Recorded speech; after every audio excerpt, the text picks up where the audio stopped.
Hey everybody, I am proud you joined me for this little project that I have taken on. It's all about dried beans and sprouting them for gut benefit, I guess is what you say. Um, now, I love beans, and so does Brad, but Brad has a little problem with digesting beans. So that's the reason why I have dove into this topic of working with dried beans. Now, listen, let's talk about them for a second. Beans are amazing because, well, they're compact, and when they soak up water, if you're working with a dried bean, well, they get big and they're full of protein. They feed a ton of people with just, a little bag of dried beans goes a long way. They're pretty inexpensive. And another benefit of the dried bean is you can buy them in bulk and you can store them. It's just a perfect food for the most part, except, it's hard on some people's digestive system to work with because, well, let me tell you, people aren't really geared to eat some types of beans. To explain it, it's very scientific, and while I am not a scientist, I have done some reading and I have come to learn that the problem basically lies with the complex sugars that are inside of these beans, and you need a certain enzyme to break it down, and humans lack that enzyme naturally to break down that natural sugar that is in the bean. And so what you're doing is when you sprout the bean, like I'm going to show you how to do, you're changing the structure of the interior of that bean. Basically, you're killing the endosperm, which unlocks the beneficial enzymes. Therefore, your guts are a little bit happier because they're not having to work so hard to break down those sugars in the bean, so you don't get the tummy troubles, which means there's not a lot of pain involved, because some folks have terrible times with stomach pain just from eating beans, and it's all because those enzymes are wrecking your digestive tract, and they're trying to catch up and make things happen that aren't supposed to happen naturally. Anyway, long story short, sprouting is, while it might not be agreed on by everybody in the scientific world, sprouting is helpful for folks who love beans but who can't eat them very easily. So I'm just going to jump in here and show you my method, what I've come up with. Well, it wasn't my idea. I didn't invent the wheel, trust me. But I do like to experiment, and I like to read up on what other folks have done. So, here we go. Now, I'm using pinto beans. I bought the biggest bag of pintos that I could find at the store, and it was either a 3 or 4 pound bag. And I spread them out on a little pan just so I could look through them, because I picked out any of the ones that looked like they were dark or broken, or there might be a little stone, a little rock or something in the bag with them. So just go through your dried beans, pick out the ones that look funky and that you don't want to mess with, and look for little stones, and just discard them so that you're just left with a nice big stack of beautiful beans. As you can see, mine are kind of speckledy, and it's just the nature of the pinto bean. I put them in a pretty large container. You're going to need a large container, considerably larger than what you think you need, because when you buy, if you had a cup of beans, well, you're going to need about 4 or 5 cups of water, simply because those beans are going to soak up all that moisture, and they're going to get big and fat, and you just have to accommodate for that when you're looking for a bowl to use. So I have this great big bowl, and I put the beans in, I rinsed them off, and then I dumped that water off, and then I refilled my bowl, and I made sure that I covered them completely. Now you can see in this picture that the beans are completely covered, and I put just a little piece of cloth on top, and I left them for a 36-hour initial soak. Now some folks will just do it overnight. I wanted my beans to soak up every last drop of water, and so I put my cloth on, I I left them for 36 hours. Every little bit of that water was completely gone. And actually, they had started to sprout just the least little bit from the 36-hour soak. But back to the soak. At this point, when you're covering your beans, you are totally free to add a little bit of baking soda, because the baking soda creates a little bit of alkalinity in the beans environment, and that alkalinity also plays a role in effective digestion. So if you're doing this method for just help with stomach issues, well, then by all means add a little bit of baking soda. Beans have soaked for 36 hours. I took them over to the sink and I poured them in my big colander, and I rinsed the food out of them. I probably rinsed them 3 or 4 times just because I wanted to get them nice and clean. I guess that's what I mean. I just wanted to get them clean. So when I had all the water off, I took some mason jars, and I have these little lids. These are, I guess they're called sprouting lids, but you can see it's just a lid that is perforated all around with little cuts, and that's going to let the water out and the air in after I've turned them upside down, and it lets all the water out, because if you don't get all the water out and you leave them in a dry place that might be a little warmer, that you could get some spoilage. It could start to sour, and then you didn't want to eat those because that's not delicious.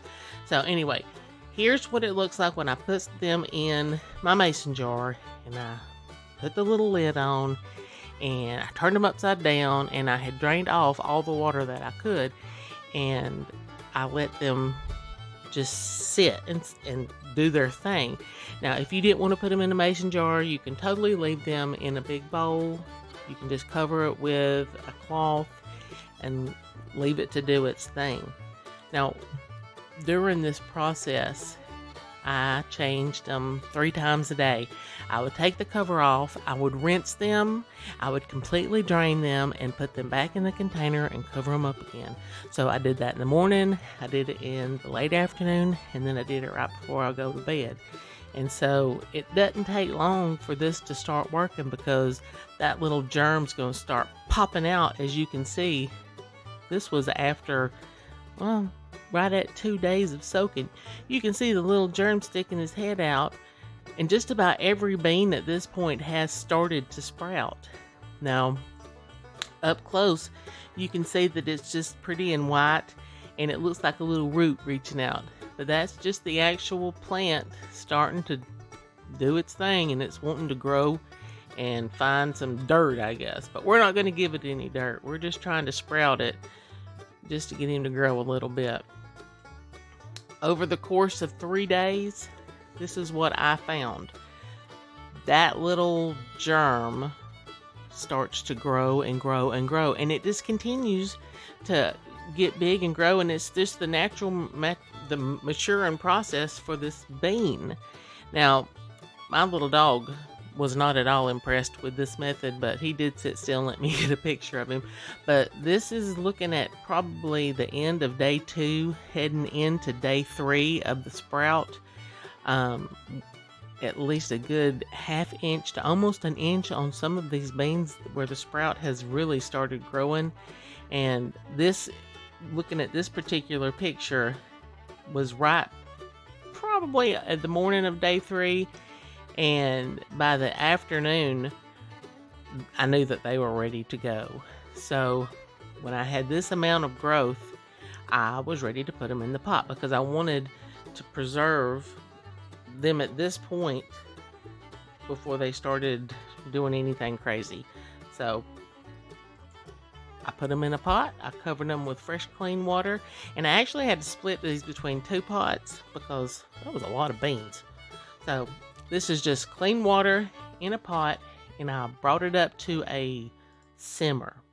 I wasn't looking for a full rolling boil on this. I was just looking for a low simmer, and you'll see that there looks like there's lots of little tiny bubbles on top, and it looks almost like foam or kind of scum. It's not really. It's just parts of the starches in those beans that are starting to cook off and come to the surface. And this is fine. This is what you want to see. You're going to want to cook these beans at a low boil simmer for at least 30 to 35 minutes. And they're not going to be soft exactly. They're going to be maybe a little fork tender, but some of them are still going to be kind of crunchy. So that's fine. That's what you're looking for. But once 35 minutes have passed, you're ready to start either cooking them completely or they're ready to be canned in the pressure canner. Now that was what I was looking for, was the pressure canner. And so you can see I had my jars ready. I had washed them. They were hot because they recommend you do a hot pack. So I had cleaned my jars. I left them sitting in real hot water. I drained them off, and then I started skimming out my beans from that hot boiling pot. I put them up. You need to leave at least an inch or so of headspace for these. So I went with strained beans first, and then I filled it up, leaving an inch of headspace with the juice from the pot. You don't want to use clean water. You want to use the bean juice that you cooked them in. And then I added a half a teaspoon of kosher salt. Now you can use kosher salt, you could use canning salt. You do not want to use iodized salt. You want to use a salt that doesn't have any iodine in it, because the iodine is not going to be very helpful when it comes to preserving these beans for shelf life. So, clean the rims of your jars, put your little ring on, and start putting them in your pressure canner. I have a big pressure canner. I can do 2 full stacks of 9. So I put 9 on the bottom, and then I started up with 9 more on the top. So that big bag of beans that I bought, that 2 to 3 pound bag that I got, it filled up my canner, plus it left a big pile of them that I cooked and we ate for dinner the next couple of days. So at this point, this pressure canner is ready for processing. So I'll put the lid on, and well, first of all, make sure that you have 3 quarts of water inside your pressure canner. That's a good place to start. You don't need much more than that, because we're not looking to cover the jars with water. We're just looking to have enough water in the canner to create pressure and steam from the heat. So 3 quarts of water should be just fine. Put your lid on. Let it flush for 10 minutes, and that simply means you're going to let steam start coming out of the little hole in the top, and you're going to see a steady amount of steam coming out of that hole for 10 minutes. That just tells you that everything is perking along great. Your pressure canner is in good shape, and you're ready to put the weight on.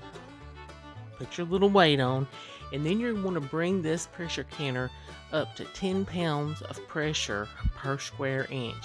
Keep it at 10 psi, and you're going to do that for 75 minutes. Pints. If you were using a quart, you'd have to go a full 90 minutes of processing for quart jars. And I think that in my pressure canner, I could only get 1 level of quart jars. So it just makes sense for me to do the pints because I get more in the pot. So after 75 minutes, you can see there's going to be a color change. They've changed to a nice smoky red, kind of brown, and they're ready to come out of that canner. So I just place them on a flat surface, and I let them cool down, and all the lids pop, which tells me that they have sealed properly, and those suckers are ready for the pantry, or they're ready to be eaten. They're just ready for whatever I have in mind. So I hope that you've learned a little something about why I would want to sprout beans. You can read more on it on the internet. You can Google sprouting beans. The process isn't hard. You just have to be diligent in your rinsing, in your draining, because like I said, you don't want your beans to sour. So, happy beaning, y'all.